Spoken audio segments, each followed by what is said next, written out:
50 years seems of a very, very long period of time. But it is not inactive time. It's a time in which the conscience keeps on speaking up in you louder and louder and louder until it doesn't leave you alone anymore.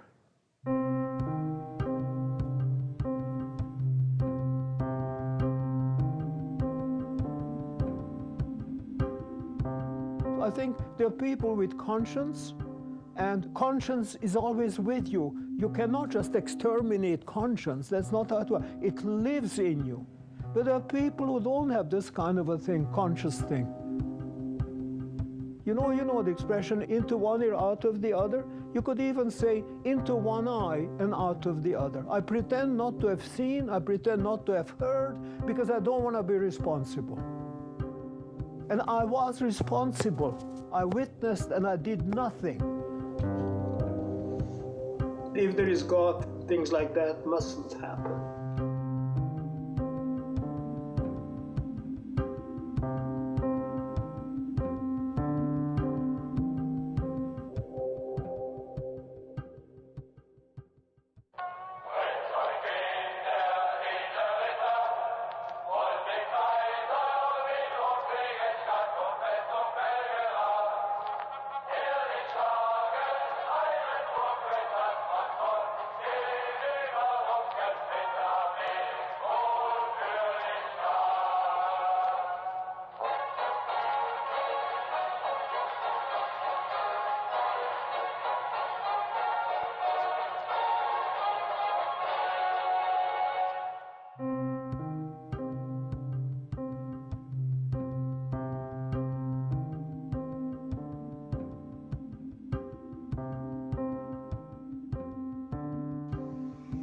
I think that he has made his own prison and his own walls, and I think he's punishing himself in many ways, and he's going through a lot of difficulties.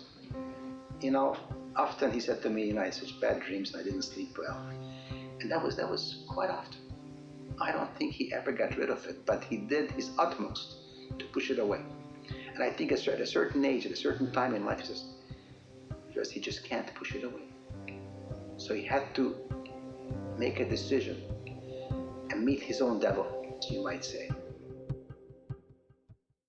During the Second World War, Adalbert Lallier was a member of the elite fighting corps of Hitler's Nazi Party. A university professor in Montreal has confessed to his involvement in the Nazi war machine. Former Nazi and current professor of economics at Concordia University. Professor Lallier kept the events of his Nazi past a secret until now.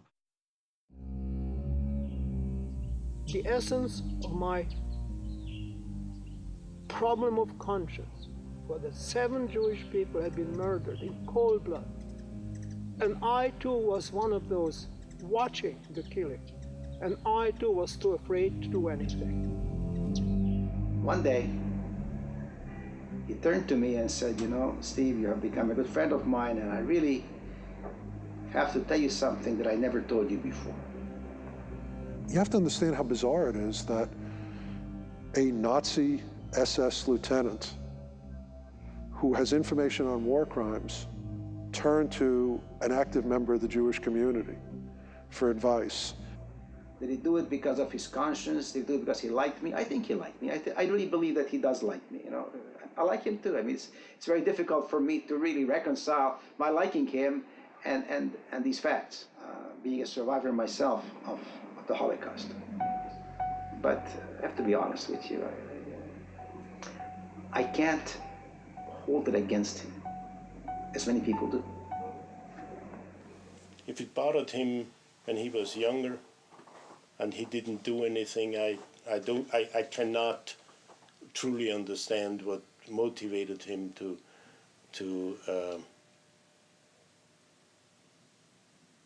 do all that. People have questioned his sincerity, and I do not. Okay? And there are a lot worse who are living in this country. But again, there's a profound wariness about anyone who wore that uniform, and that elicits, deep emotion. You can only take so much shame and secrecy. Our household was filled with shame and secrecy. you know, the whole time I was growing up. I mean, I knew that Daddy had fought on the wrong side of the World War. That was how he put it, and that's all he would ever say about it. And, you know, anytime I tried to ask, you know, when I was a little kid, you know, sort of any further questions, there was just a silence. Why am I doing this? Why not shut up and die? I've been feeling guilty for 50 years. I've been feeling ashamed for 50 years. You know why I'm a bit pessimistic? Once a Waffen SS man, always a Waffen SS man. The SS clearly is the embodiment, and they meant themselves to be the elite, the embodiment, the vanguard of Nazism. So everything that people find repulsive about Nazism, Nazi ideology, Nazi crimes, sort of is always like encapsulated into the SS. We're only normal in normal times. When something happens beyond our capacity to handle, we revert back to primitiveness. We revert back to what we unjustly call animal forms of behavior. Now, is it an excuse? No, the French say c'est une constatation. That's the way it is. You give the death and you take the death. Den Tod nehmen, den Tod geben. This skull is not just a fancy thing. All this idea contains that you die, but you kill, and you don't mind killing.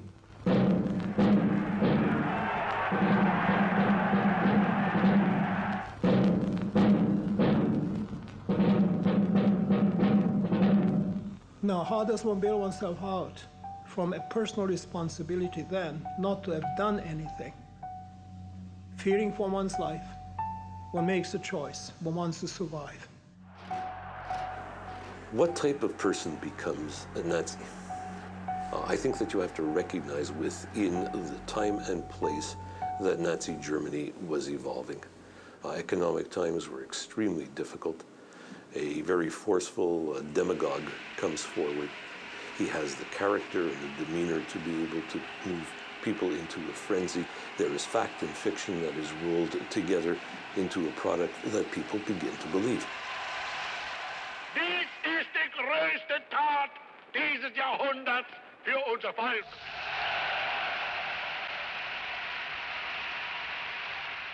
The young man then was pulled out from his normal lifestyle and expectations and put into a situation of command from the top, robbing him of his freedom, almost robbing him of his ability to think for himself. He always represented himself as a sympathizer of the Hitler cause, most definitely. He called himself a good number of times ein alter Kämpfer, which would be a word for a sympathizer with Hitler. I kind of had the feeling that he was more than just a reluctant foot soldier. You're born 25. You are 10 years old, 35. What do you learn? Who's in power? The National Socialists were in power. After 39, 40, 41, then he was 15. What do you learn in these times? If you do not belong to a family of resistance, you learn the ideology of your time. Well, when I first saw the hangings on the part of the Germans, I was 16 years old. It was a new experience, and it was said, well, that's what happens if you don't behave properly and don't show respect to the occupying forces. I've been born into a disciplinarian family, in a disciplinarian society in which commitment to the Kaiser, who was long gone, was still the rule of the day, and commitment to Christianity. My father told me, Hitler we can deal with, he's a nobody. But you and your brother, if they draft you, you've got to go. And if your dad tells you you've got to go, so yeah, he saw his two sons drafted. He said that he was drafted. There is absolutely no possibility that anybody would have been drafted into an SS officer's corps, particularly not when he came as Volksdeutscher from Hungary. He must have volunteered. Volksdeutsch is German speakers born outside of Germany and not necessarily of pure German blood. The Volksdeutsche had there was no free will to decide, I do not want to fight or I want to fight. The decision was only, do I want to fight within the Hungarian army or do I want to fight within the German army, the SS? One thing is clear, people went voluntarily and other people were forced. There are documents that show that people got their houses burned, people got beaten badly, got forced by sheer force to take part in the SS division. This all happened. I didn't choose the Waffen SS. I had a feeling that I should never have been there. They picked the wrong guy. And all of that because my grandmother, father's mother, was Austrian-German. I've been induced into the war against my will. My brother had suffered death exactly because of that. And you'd want to forget because you don't really understand why things like that happen. I really miss my brother. I've missed my brother all my life.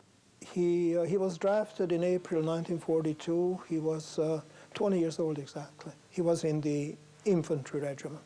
The last time I saw him was at the end of December 1944.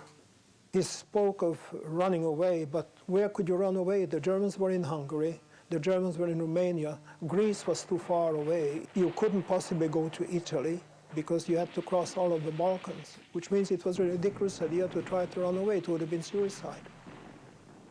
And my last recollection of him was a man totally destroyed on the inside, totally so pale. But his whole regiment was slaughtered by the partisans one at a time. It wasn't right what happened to my brother. It wasn't right.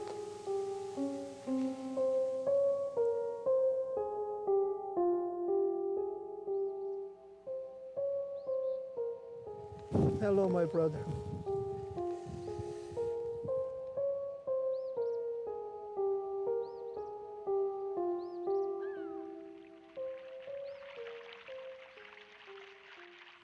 There were goings-on about, call it today, anti-Semitism. But if you're meaning Nazi ideological anti-Semitism, in officer school that was never talked about.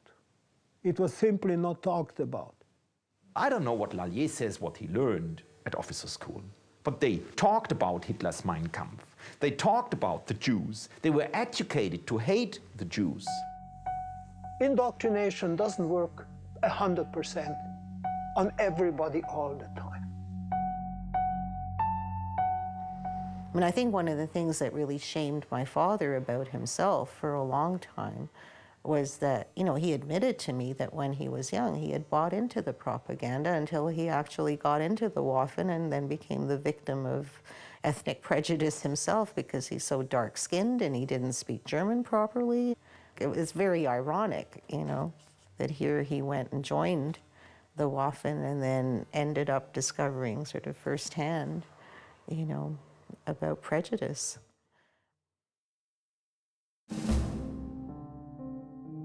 All you need in most cases is one guy who has a conscience. These people are getting ready to die. I don't know what the hell they believe in, whether it's God or Allah or Buddha or Jesus or Hitler or whoever they pray to. But they are about to meet their maker and they need to get right with God. It was like a live worm chewing at me, chewing at me, chewing at me. But it would take a long time before it would come to the surface and alert me to the fact that I was in danger of corrupting myself if I did nothing. I got a phone call from an individual who insisted speaking only to me. And I spoke to this gentleman at the other end of the line who indicated that he had been involved in some work. What I can remember is the sense of desperation that I heard at the other end of the line. I was hearing somebody who I think was feeling beset upon. I'm not really quite sure of who was going against him, but there was a sense of, I really need to have you in my corner. He was a man who stated his case in the following way, that after many years, he was troubled by his service in the Waffen SS in Yugoslavia, and wanted to come forward to talk about his own history in the war. According to his story, he was a communications officer in the Waffen SS. He was originally inducted to fight against the partisans in Yugoslavia, and then he actually as a guard in Theresienstadt. I was approached by a gentleman who I consider an absolute hero, which is a strange thing for me to say because he's a member of the Nazi SS. And he was also a professor at Concordia University here in Montreal. He came to me and he said, you know what? I've got no reason to do this. I haven't committed any crimes. It doesn't do anything to help me. If anything, it's probably going to cause me a lot of trouble and aggravation in my life. But I want to do the right thing.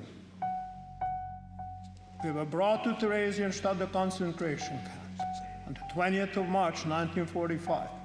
First time in my life I'd gotten to see a concentration camp. We were to supervise mainly Jews, inmates, in the digging of a anti-tank ditch, with hands, spades, shovels, you name it. I was armed, they were unarmed. I was not well fed by that time anymore, but they were starving. So there I was, one of the guys standing at the edges of this anti-tank ditch being built and doing my job. So what happened? One of the officers about 20 meters away left his group, grabbed the rifle, looked at a group of 7 right in front of my nose, down at the forever deepening Panzergraben. Shot number 1, one shot straight into that. Shot number 2 fell down into the half mud. Looks at the third guy, shoots him, falls down, gets up, raises his arm. Can you imagine the courage that it takes to raise your arm? 20, 25 meters away, a Waffen SS officer with a rifle in his hand, and you're unarmed, and telling him, do it. So he shot him, fell over, dead. 4 more, 7 in total.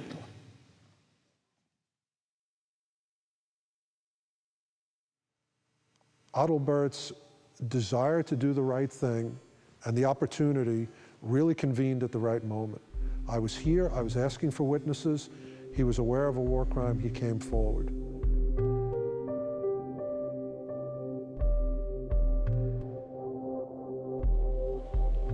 I can tell you, not even for one moment in my life have I been able to suppress the sight of what I'd seen.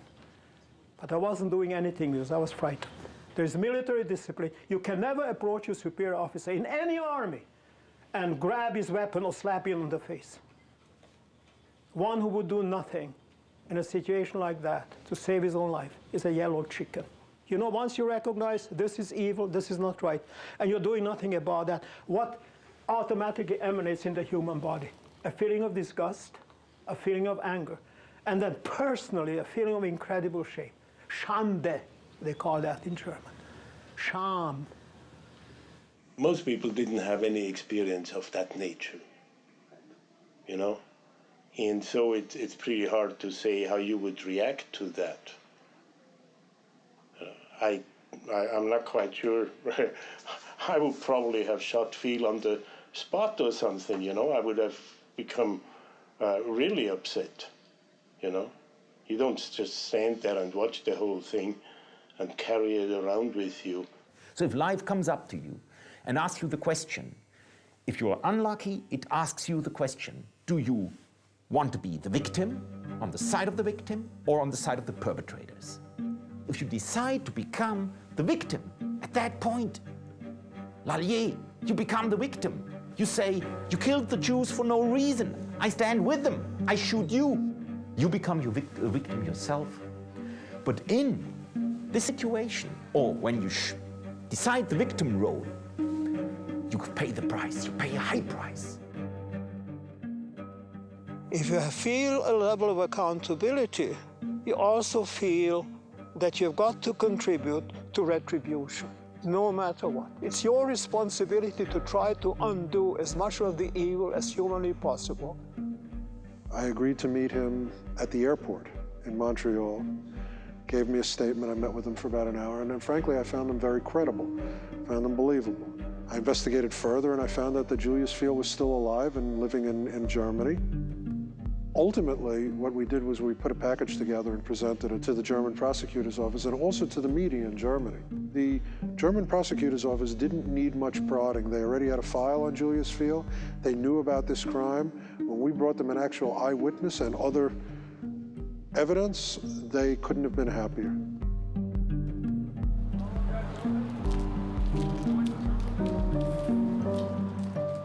Attention, s'il vous plaît, les passagers Cartier, Perron et Girard sont priés de se présenter immédiatement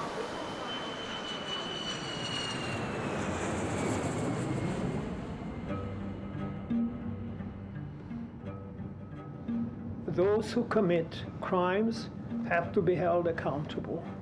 And hopefully those who commit crimes will have learned enough to recognize that it indeed was a crime. But we'll find out if Julius Field has developed in that particular sense of personal accountability. Steve Rombaum, an American investigator working to expose Nazis, says the German government has twice tried to prosecute the commanding officer but failed. He's convinced now, with Lallier's help, Germany will be able to bring the Nazi commanding officer to justice. A taped interview with Professor Adalbert Lallier will be used as evidence in a campaign to bring a war criminal to justice in Germany.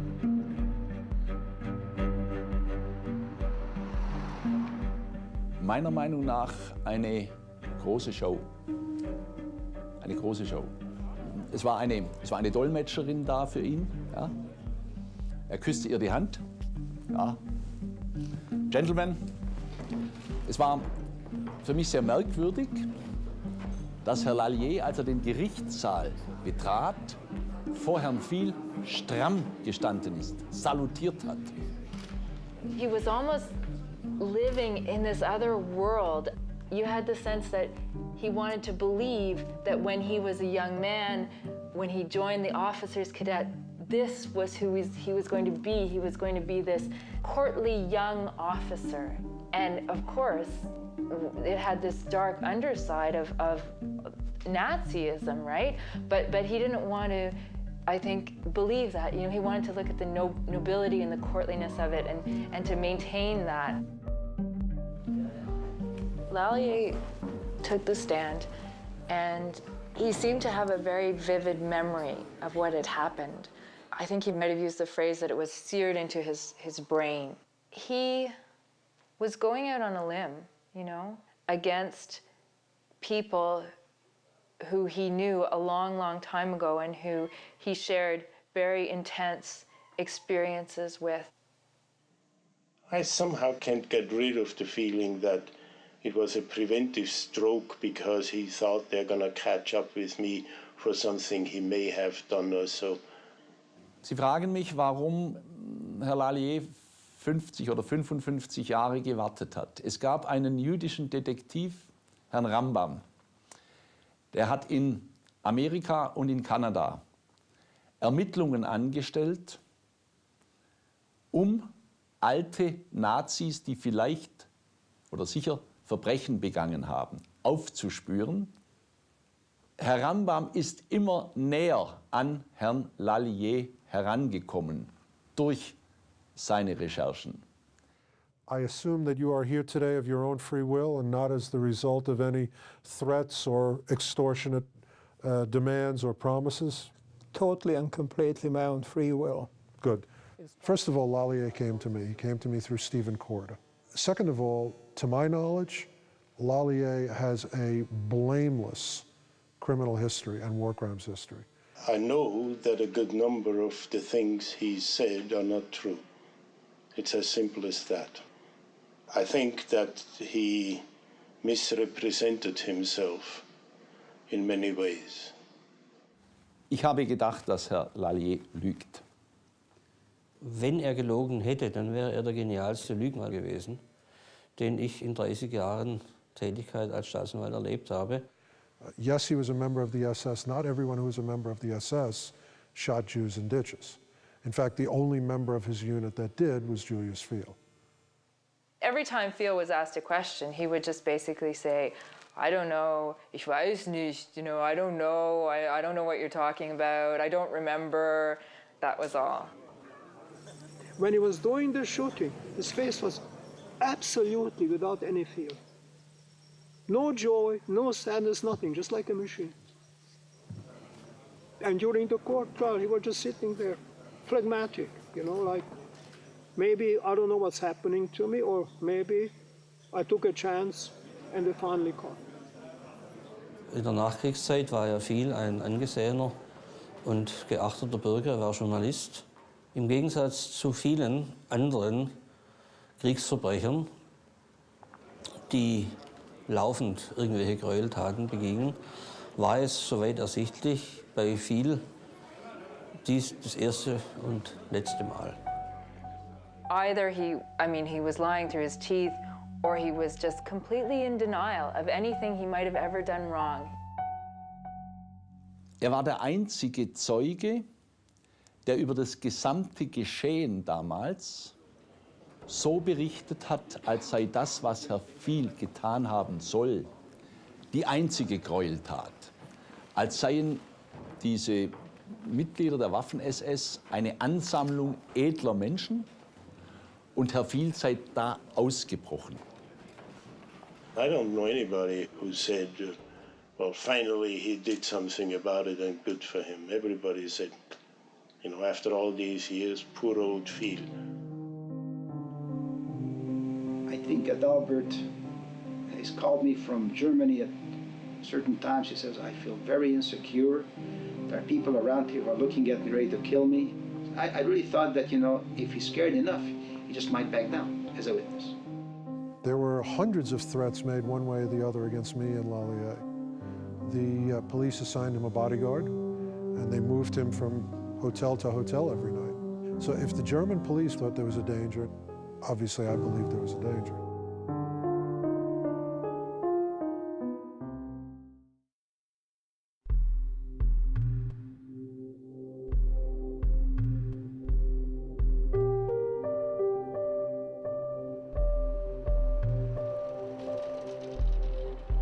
Lallier's testimony was that Julius Fiel picked up a carbine, a type of rifle, and shot 7 prisoners, and that he had fired 10 shots.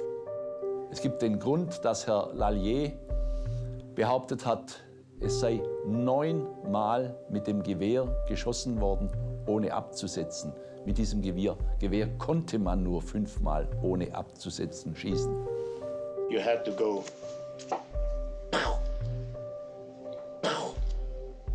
And after 5 shots, you had to change the magazine, which Fiel didn't have either.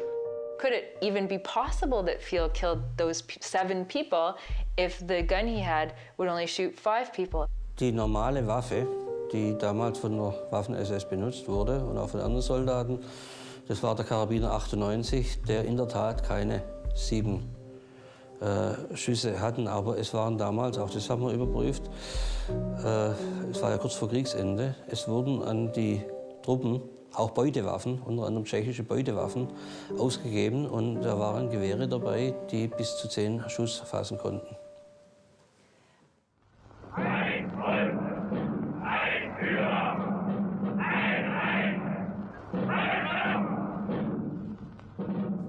In a military, in any military, you take an oath.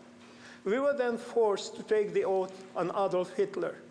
I still had that problem of initiating the court proceedings through Stephen Rambam's help, or feeling that my being bound to the oath was a higher moral priority.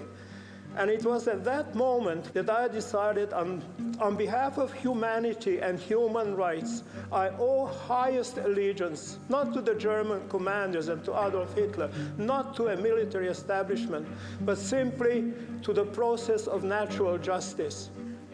That's an awfully long time to walk around with the oath as being your guide and the director of your conscience. The oath of the Waffen SS, which became so famous that our honor is faith. If Lallier would have accused someone, his officer, by talking to other SS men today, this is not breaking the oath. Breaking the oath is to have others judge about the SS. And this is a big step.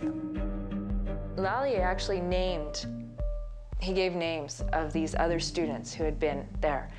And one of them was dead, but the other ones they called to testify. So we're all in the courtroom waiting to hear the testimony from these witnesses, to hear, you know, whether they're gonna back up Lallier's story.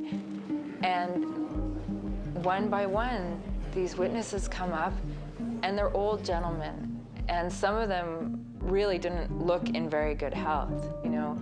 So you could believe in some of their cases that really they didn't remember anything at all. The Waffen SS, and there are some devotees of Hitler's left who are still alive, or 90, 95 years old. They'll never believe that they did anything wrong, because they followed through to the best of their ability on everything that Hitler wanted them to do, and never asked any question. And they will never talk. Alle Brüder schweigen. We all shall keep quiet until we die about things that have happened.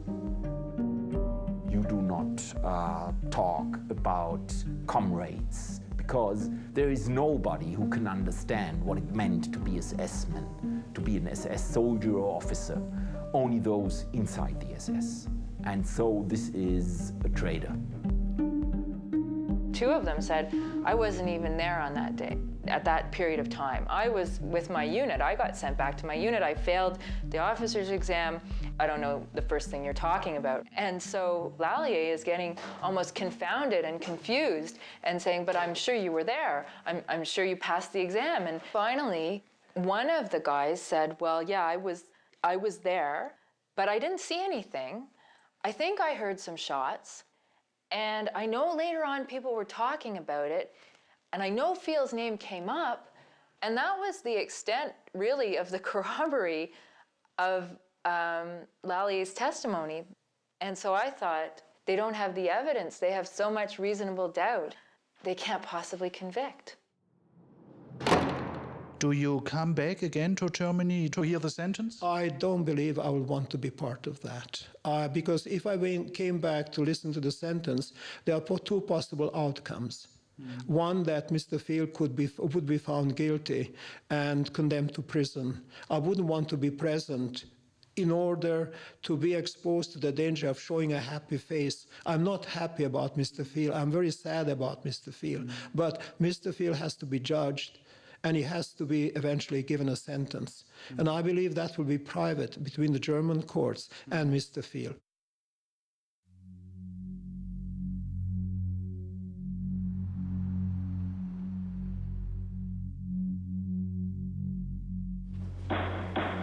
This week, Julius Viel was sentenced to 12 years in prison for murder. I thought there was no way they'd ever convict, but they did. Es war für mich das belastendste Strafverfahren, das ich je hatte. Gerade auch, weil ich das Urteil für falsch empfunden habe und das Verfahren für unfair empfunden habe. If the judges didn't convict, it would look bad on Germany and on German justice. It would look like they were anti-Semitic.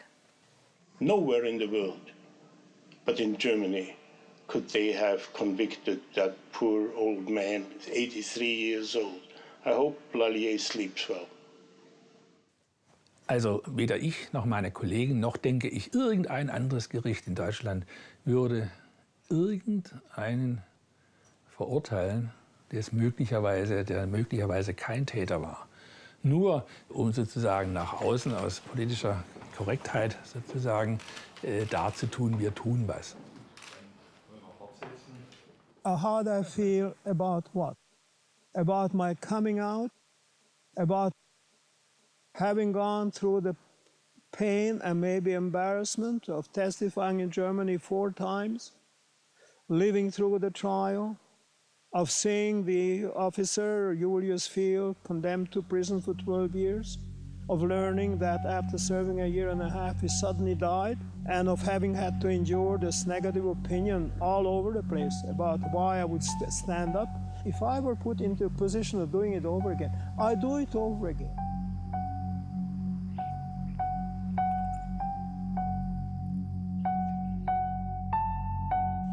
As respectful as I am of his evolution, let's say, from a Waffen SS member to a man who's testified against the war criminal, I believe his expectations from the community are at times unrealistic. Ultimately, he was, in fact, a man who kept his identity in Canada secret for close to 5 decades. He did not come forward till very late in his life. And as much, again, and he does an enormous amount of respect, and I believe he's very sincere in what he's done. I was still ambivalent about him.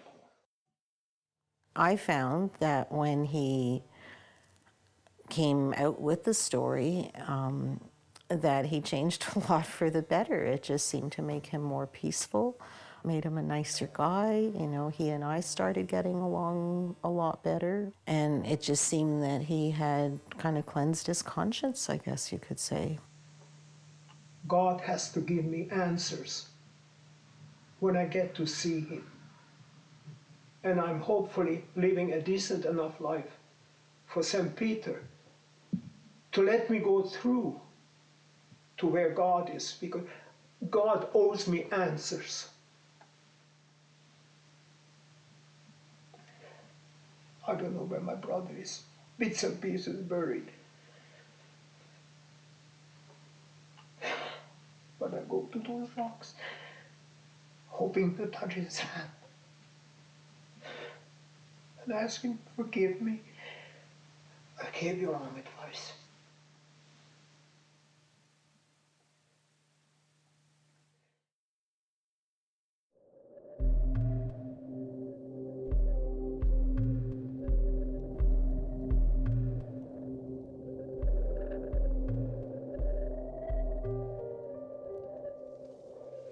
And this is the ditch, the anti-tank ditch where it happened, you see. So I live through the incident every time I come here. I used to agonize about my just standing there and being unable to do anything.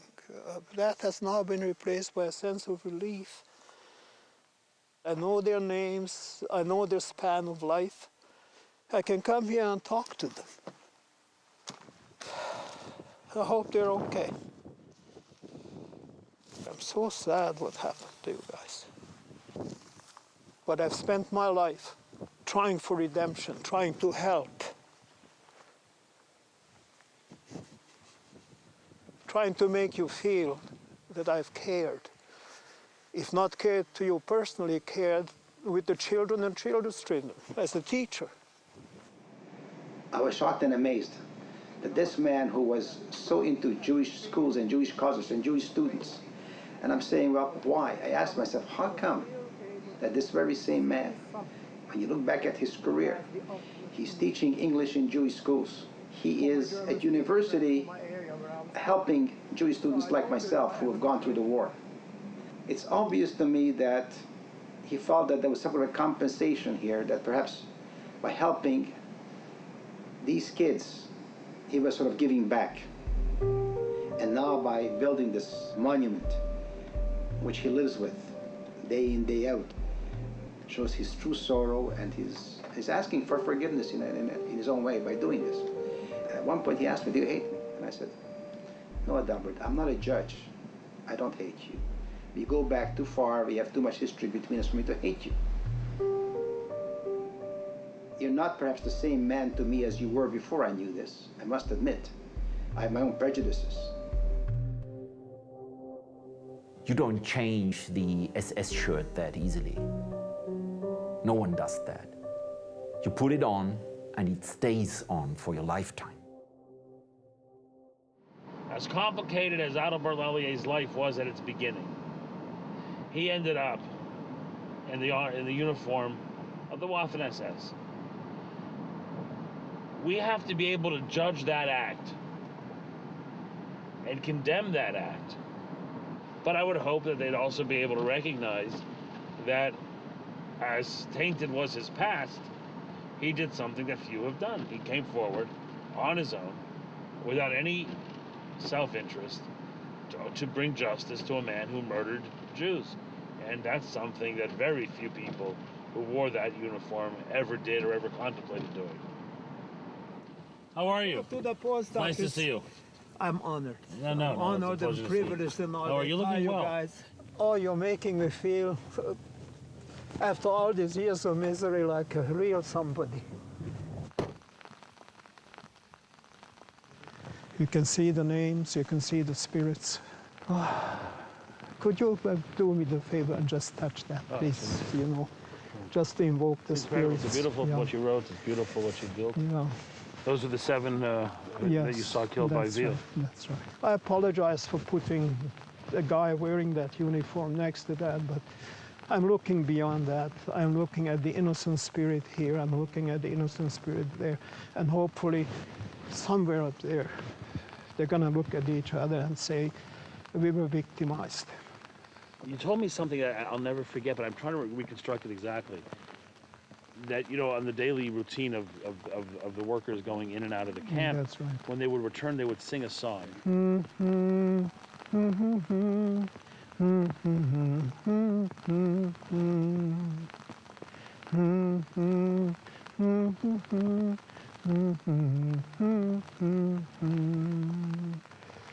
I don't know, to be born like that and to die like that, it raises so many questions in my mind. And that's what I interpret as they knew what was going to happen. And they knew there was no getting away from that. I have been hoping to induce you to pick maybe 7 little stones. Now this is a slightly bigger one. Or just put them anywhere you feel like.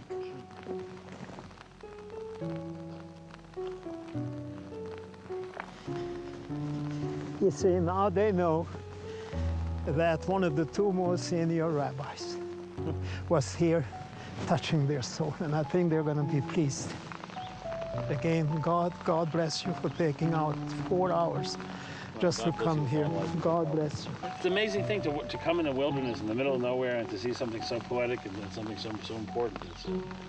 Who would imagine something in the middle of this place? Boy, after all these years, now I can really grow old with dignity.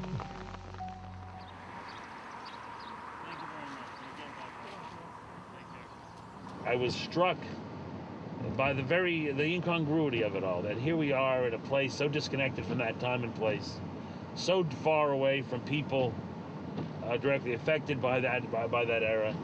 One stumbles across a memorial in the midst of nowhere. It just doesn't seem to belong here.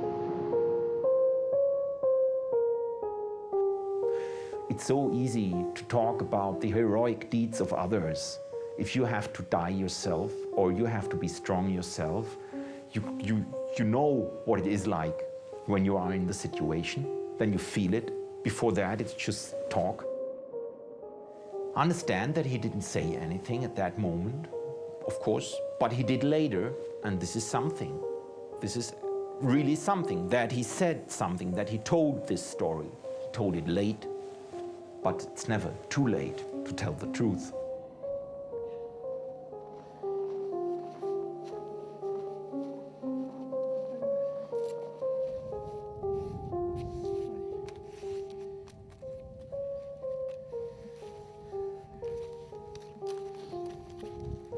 It involves some thought, it involves some reflection. But what's in your heart pushing hard enough? It's a matter of conscience. And you've got to come out with that because it's the truth. And it's a decent thing to do. It's a moral thing to do.